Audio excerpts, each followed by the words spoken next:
तो फिर इतने में ही हमारे एमएससी के पास बिल्ली आ जाती है। तो फिर जिससे एमएससी एक पल के लिए तो शॉक हो जाता है। तो फिर वो क्यूट सी बिल्ली को अपने हाथों में उठाता है। तो फिर हमारा एमएससी उस बिल्ली को प्यार करने लगता है। तो फिर हम बिल्ली के मालिक को देखते हैं जो कि उसका नाम पुकारता है। तो फिर हमारे एमएससी को एहसास होता है कि ये वही बंदा है जिसको मैंने क्लास में देखा था। तो फिर तभी वो किटी चिल्लाती है और सीढ़ियों की तरफ निकल जाती है। तो फिर वो बंदा जिसका नाम वोंग यू है वो कहता है चलो कोई बात नहीं, मेरी बिल्ली अपने आप वापस आ जाएगी। तो फिर उसकी नजरें उसी पोस्टर पर थी जिसपे भी हमारा एमएससी देख रहा था। तो फिर वो एमएससी को एक खतरनाक वाला लुक देता है। तो फिर वो अपने हाथ जोड़ लेता है। तो फिर अचानक से बिना कुछ कहे वहां से गुजर गया। ये बंदा सोच रहा था कि बॉक्सिंग कंपटीशन सच में काफी कमाल का होने वाला है, यानी कि ये काफी बंदा एक्साइटेड था। तो फिर एमएससी सोच रहा था क्या उसे कोई अर्ली फैन मिल गया है। तो फिर इसके बाद सीन शिफ्ट हो जाता है। तो फिर हम बॉक्सिंग जिम में देखते हैं जहाँ पे कोच हमारे एमएससी को डांट रहा था। तो फिर कोच कहता है तुमने एक स्पोर्ट्स बॉक्सिंग चैंपियनशिप में आकर हिस्सा लेने का कैसे सोच लिया। तो फिर हम अपने एमएससी को देखते हैं जो कि मुस्कुरा के अपने पूरे कॉन्फिडेंस के साथ, उसको ऐसा लग रहा था कि मैं जीतूंगा, वहाँ पे खड़ा रहता है। तो फिर तभी कोच उसको देख के डर जाता है। तो फिर कोच अपने मन में सोच रहा था इसका दिमाग खराब हो चुका है, ये बंदा एरोगेंट हो गया है, सिर्फ इसने 3 महीने की ट्रेनिंग है इसकी, मुझे नहीं लगता ये उस मैच में एक पल भी टिक पाएगा। तो अगर इस बंदे ने क्विट कर दिया तो इस बंदे के लोन्स मुझे जीने नहीं देंगे। तो फिर हमारा एमएससी मुस्कुराते हुए कहता है कोच आप चिंता मत करो, मेरे पास थॉमस बर्न का ट्रस्टी फ्लिकर जैब है, मेरा कास्ट भी कुछ हफ्तों तक उतर जाएगा, इसीलिए सब कुछ ठीक रहेगा। तो फिर हमारा कोच अपनी जगह पे खड़ा होकर कहता है ये चैंपियनशिप कुछ भी नहीं है तुम्हारे लिए, तुम इससे भी बड़े मुकाम के लिए बने हो। तो फिर हमारा एमएससी अपने आप को किसी से कंपेयर करने लग जाता है। तो फिर कोच कहता है एक हाई स्कूल को लो टियर वाली लो एलिमेंट्री फाइट में डैबल नहीं करना चाहिए, लेकिन हमारा हीरो का दिल तो एक फाइट के लिए धड़क रहा था। तो फिर इसीलिए हमारा एमएससी हम्बली बॉक्सिंग इवेंट के लिए बिल्कुल रेडी हो जाता है। तो फिर वो उसमें पार्टिसिपेट करने का फैसला करता है। तो फिर तभी कोच थोड़ा और गुस्से में आ जाता है। तो फिर वो अपने मन में सोच रहा था तो अगर मैंने यहाँ पर इसको नहीं रोका तो ये पहले राउंड में ढेर हो जाएगा। तो फिर कोच अपना थोड़ा सा दिमाग का यूज करते हुए चैंपियनशिप के लिए एक ट्रेनिंग स्ट्रक्चर तैयार करता है। तो फिर इसके बाद उसकी ट्रेनिंग होती है जिसको हम स्किप कर देंगे। तो फिर इसके बाद 4 हफ्ते बाद हमें एक सीन देखने को मिलता है। तो फिर हम 2 बंदों को देखते हैं जो कि जिम में आते हैं। डायरेक्टर कहाँ हो आप। तो फिर तभी हम अपने एमएससी को देखते हैं जो कि उनसे उनका पर्पस पूछता है। तो फिर उनमें से एक बंदा कहता है कि हम क्योस बॉक्सिंग क्लब से आए हैं और हम डायरेक्टर हीरो को ढूंढने आए हैं। तो फिर हमारा एमएससी उन्हें बताता है कि मेरा मास्टर तो कहीं बाहर गया है। तो फिर जिससे वो डायरेक्टर थोड़ा परेशान हो जाता है। असल में दोस्तों ये बंदा अपकमिंग चैंपियनशिप के लिए हिस्सा लेने आया था क्योंकि उसका स्टूडेंट किसी जिम के मेंबर के साथ फाइट करना चाहता था। तो फिर कोई भी स्टूडेंट या फिर डायरेक्टर वहाँ पे नहीं था। तो फिर वो बंदा एमएससी को रिक्वेस्ट करता है कि प्लीज वो अपने स्टूडेंट के साथ फाइट करे। तो फिर ये बातें सुन के हमारा एमएससी तो बिल्कुल सरप्राइज हो जाता है। वो अपने मन में सोच रहा था मैंने नहीं सोचा था कि मुझे इतनी जल्दी फाइट का मौका मिल जाएगा। तो फिर जैसे ही हमारा एमएससी अपने ग्लव्स वगैरह पहन के रिंग में पहुंच जाता है उसके सामने वही स्टूडेंट खड़ा होता है। तो फिर हमारा एमएससी अपने मन में सोच रहा था कि मैं अब अपनी रियल स्किल्स ट्राई करूंगा। तो फिर फाइट शुरू होती है। वो अपने इमोशन को कंट्रोल करने की पूरी कोशिश करता है। तो हमारे एमएससी को ऐसा लग रहा था कि उसके सामने एक एमेच्योर है, यानी कि वो कोई प्रोफेशनल बॉक्सर नहीं है, तो इसीलिए मुझे डरने की कोई जरूरत नहीं है। तो फिर अपोनेंट पहला मूव करता है लेकिन फिर सरप्राइजली एमएससी पंच ब्लॉक कर लेता है। तो फिर वो अपना दूसरा पंच करता है लेकिन जिससे भी हमारा एमएससी बच जाता है। तो फिर हमारा एमएससी अपना पहला पंच लगाने वाला था लेकिन फिर तभी उसका अपोनेंट उसके चेहरे पे एक पंच मारता है। तो फिर अपोनेंट का कोच उसको ऑफेंस लीड करने के बारे में कह रहा था। तो फिर सामने वाला हमारी एमएससी के ऊपर लगातार जैब मार रहा था। तो फिर हमारा एमएससी अच्छे से ओपनिंग नहीं कर पा रहा था। तो फिर उसको अपने कोच की बात याद आती है जहाँ पर उसने सिखाया था कि हर पंच मारते वक्त और खींचने वक्त एक ओपनिंग बनती है। तो फिर फाइनली वो एक कमाल का जैब मारता है जो कि सीधा अपोनेंट के फेस पे लगता है। तो फिर हमारा एमएससी फ्लिकर जैब टेक्निक से पंच मारने लगता है। तो फिर तभी उसकी परफॉर्मेंस देख के अपोनेंट का डायरेक्टर सच में काफी सरप्राइज हुआ। तो फिर हम एमएससी को देखते हैं जो कि लगातार उस पे पंच मारता जाता है। तो फिर जिसकी वजह से उसका अपोनेंट कॉर्नर पे जाके लग जाता है। तो फिर दोनों प्लेयर आर पार पंच मारते हैं लेकिन हमारे एमएससी को तो लगता नहीं है, जरा सा लगता है, लेकिन फिर तभी एमएससी का जो पंच होता है वो सीधा उसके फेस पे लगता है। तो फिर जिसकी वजह से वो बंदा लड़खड़ा जाता है। तो फिर हमारा एमएससी का कॉन्फिडेंस उस टाइम पे पीक पे था। तो हमारा एमएससी अपने मन में सोचने लगा था ये फाइट मेरी है। तो फिर इसके बाद सीन शिफ्ट हो जाता है। तो फिर हम कोच को देखते हैं जो कि अपनी पेमेंट फिल करके खुश था। तो फिर सिर्फ एक स्टूडेंट की वजह से उसको जिम की याद आती है। तो फिर वो कॉफी का कप लेके जिम की ओर बढ़ने लगता है। तो फिर वो जिम में पहुंच जाता है जहाँ पर काफी सारे स्टूडेंट अपनी प्रैक्टिस कर रहे थे। तो फिर एक स्टूडेंट आता है, वो कहता है कोच अभी बाहर गए हैं, वो यूथ बॉक्सिंग में किसी मेंबर के साथ स्पर करने गए हैं। तो फिर ये सुन के डायरेक्टर शॉक में आ जाता है। तो फिर वो कहता है मुझे तो कोई कॉल तक नहीं आया। तो फिर तभी अचानक से उसको याद आता है कि मेरी जिम में तो केवल एमसी था। तो फिर इतना सोच के वो पीछे की तरफ भागता है, जोर से भागता है।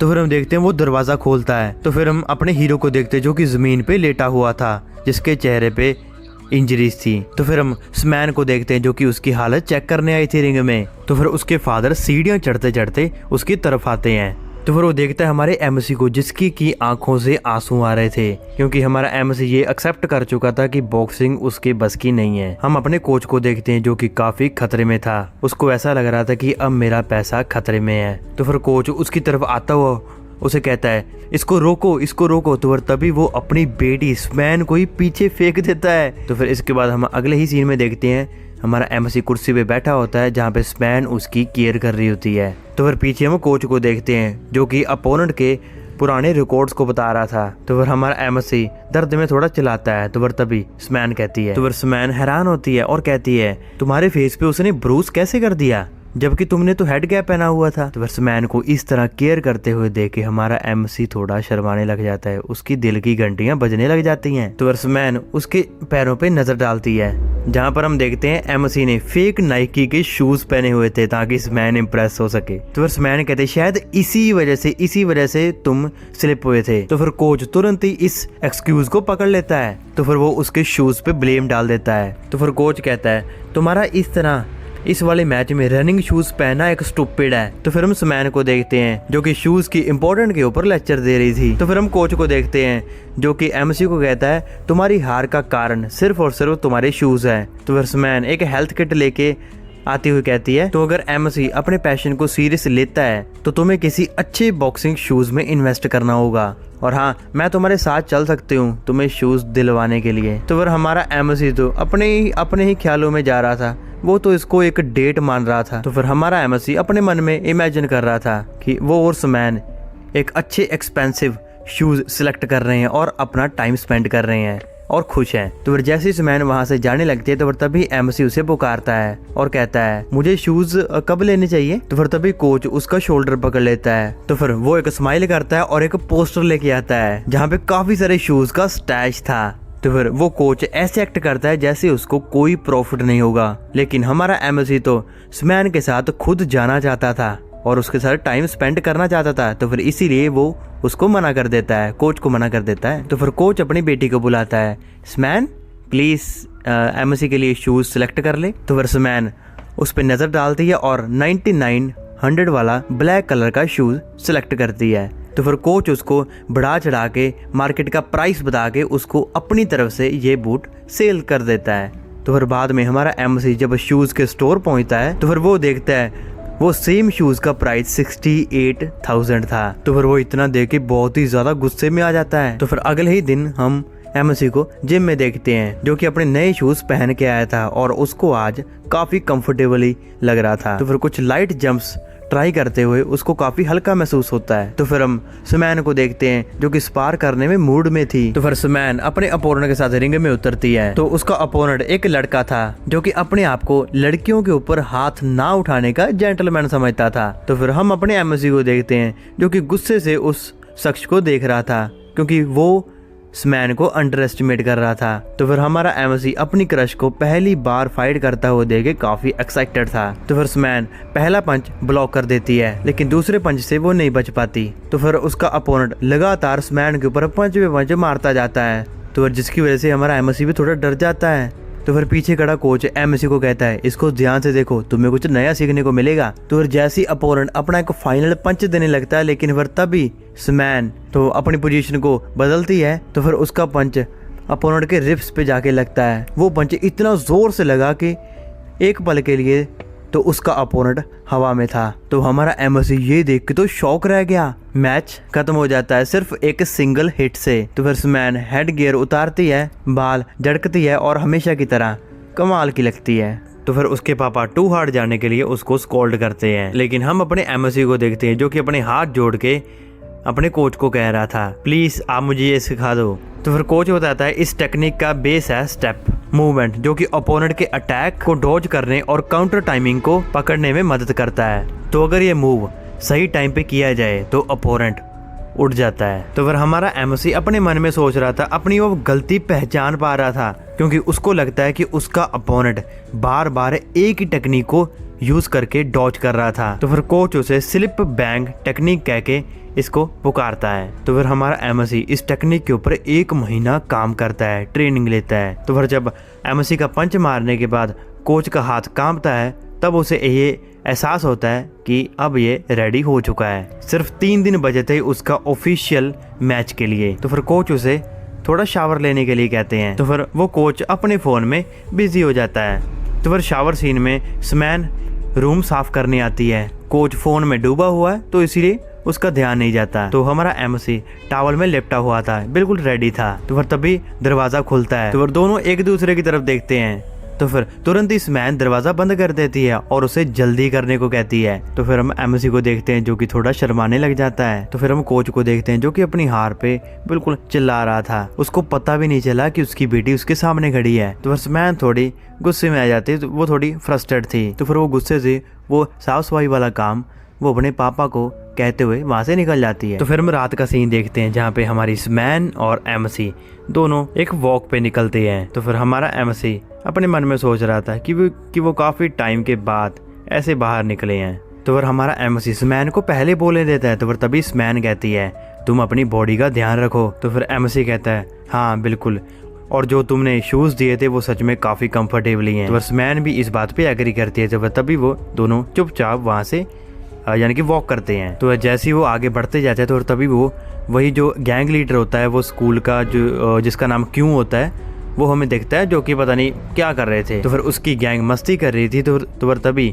क्यों का ध्यान सीधा हमारे एमएससी की तरफ जाता है। तो फिर उसे कहता है, कैसे हो भाई। तो फिर स्मैन थोड़ी टेंशन में थी कि कहीं यहाँ पर भी कोई सीन ना क्रिएट हो जाए। तो फिर तभी हम अपने एमएससी को देखते हैं जो कि कहता है, ठीक है भाई ठीक है। तो फिर वो उसके पास आता है। तो फिर तभी वो अपने एमएससी को कहता है। तो फिर वो उन दोनों को डेट पे जाने का तीज कर रहा था। तो फिर हमारा एमएससी हंसते हुए उसको समझाने की पूरी कोशिश करता है। तो फिर इसके बीच वो दोनों हमारे एमएससी का गेमिंग स्किल को चेक करने का ट्राई कर रहे थे। तो फिर वो उसे एक बार आर्केड में आने का चैलेंज देते हैं। तो बात दोस्तों ये थी, हमारे एमएससी ने कभी भी आर्केड मैच नहीं खेला था और ना ही इस मशीन को कभी छुआ भी था। तो फिर कैसे न कैसे करके हमारा एमएससी उस मशीन के बिल्कुल पास आ जाता था। फिर तभी क्यों कहता है, बस तुम्हें इसको जोर से पंच मारना है, देखते हैं तुम न्यू रिकॉर्ड तुम बना सकते हो या फिर नहीं। तो फिर वो चैलेंज बताता है, तो अगर तू ये रिकॉर्ड नहीं तोड़ पाया तो मैं जीता। तो फिर चैलेंज को और ज्यादा मजेदार बनाने के लिए वो उसके ऊपर एक बेट भी लगा देते हैं। तो फिर वो कहता है, जो भी इस मैच में हारा तो वो बस एक लंच डिलीवरी का काम करेगा उसके लिए। तो फिर हमेशा की तरह स्मैन सिचुएशन को हैंडल करने की पूरी कोशिश करती है। तो फिर कोई स्मैन की बात नहीं सुनता। तो फिर हमारा एमएससी गेम के लिए काफी एक्साइटेड था। तो फिर हमारा एमएससी फाइटिंग पोजीशन में आता हुआ तो फिर उसको इस तरह देख के क्यों और उसकी गैंग उसका मजाक उड़ाने लग जाती है। तो फिर जिससे उसको ये विश्वास हो जाता है कि ये सच में उसका फर्स्ट टाइम था इस तरह की मशीन के साथ खेलने का। तो फिर इसके बाद स्मैन बीच में कहती है, तुम अपनी कंडीशन के जिम्मेवार खुद होगे, तो इसीलिए ध्यान से। तो फिर क्यों अपने दिमाग का यूज करते हुए कहता है, तो अगर एमएससी इस नॉर्मल सी मशीन से डाउन हो रहा है तो वो कैसे बॉक्सिंग मैच करेगा, तो उसे बॉक्सिंग मैच में नहीं शामिल होना चाहिए। तो फिर हमारा एमएससी जोर से एक पंच मारता है। तो फिर जिसकी वजह से मीटर के नंबर्स वो आगे बढ़ने लग जाते हैं। तो फिर वो नंबर आता है 450 और जहाँ पर क्यों का नंबर था 920। तो फिर जिसको देख के क्यों और उसकी गैंग हंसने लग जाती है। तो फिर उसका वो मजाक उड़ाते हुए कह रही थी कि उसने जानबूझ के हल्का हाथ रखा। तो फिर वो कहते हैं, अब तुम्हें लंच ड्यूटी पूरी करनी होगी अपनी। तो फिर स्मैन उस गैंग को चिल्लाने लग जाती है। तो फिर स्मैन कहती है, इजी। तो फिर वो लोग उसका मजाक उड़ाते हुए कहते हैं कि वो इतनी नॉर्मल सी बेट से इतना सीरियस क्यों हो रही है। तो फिर हमारा एमएससी सेकंड अटेम्प्ट के लिए कि जो अपने मन में सोच रहा था, तो क्या मुझे इसको स्लिप बैंग मूव से लगाना चाहिए। तो फिर वो एक बार फिर से अपनी पोजीशन में आता है और अपने पैर को साइड में करता है तो फिर अपने पंच को रेडी करते हुए एक जोर से एक बार फिर से पंच मारता है। ये पंच इतना ज्यादा खतरनाक था कि पूरी की पूरी गैंग डर जाती है, यहाँ तक कि स्पैन को भी शॉक कर दिया। तो ये पंच इतना ज्यादा कमाल का था कि वहाँ पे जो जितने भी लोग होते हैं वो थोड़ा शॉक हो जाते हैं। तो फिर हम देखते हैं मशीन में धुआं आने लग जाता है, नंबर्स और भी ऊपर बढ़े। तो फिर फाइनली हमारे एमएससी ने एक नया स्कोर, हाई स्कोर सेट कर दिया। लेकिन हमारे एमएससी को हाई स्कोर की कोई चिंता नहीं थी, बस ये अंदर ही अंदर अपने मन में खुश था कि उसकी टेक्निक काम कर गई। तो फिर वो पूरी की पूरी गैंग गुस्से में अपने बाल नोचने लगे कि ये क्या हो गया। तो फिर स्मैन अपने एमएससी की रेस्ट चेक करती है। तो फिर एमएससी कहता है तुम चिंता मत करो, मैंने अब की बार अपने आप को चोट नहीं पहुंचाई है। तो फिर जब उसने न्यू रिकॉर्ड सेट किया तो क्योंग और उसकी गैंग हार चुकी थी। तो फिर वो एमएससी के पास आता है। तो फिर वो कहता है बैट सिर्फ फन के लिए थी, लेकिन फिर तभी स्मैन उसको जाने नहीं देती। तो फिर तभी स्मैन कहती है तुम हार चुके हो, तुम अपनी लंच ड्यूटी निभाओ। तो फिर इस बंदे को एक वेटर की तरह ट्रीट करते हुए उसके शोल्डर को स्लैप करते हुए वहाँ से चली जाती है। जाते हुए कहती है वो अपने बैकअप के लिए अपने दोस्तों का यूज कर सकता है। तो फिर स्मैन एमएससी का हाथ पकड़ती है और उससे दूर निकल जाती है। तो फिर जिसको देख के हमारा एमएससी काफी शर्माने लग गया था।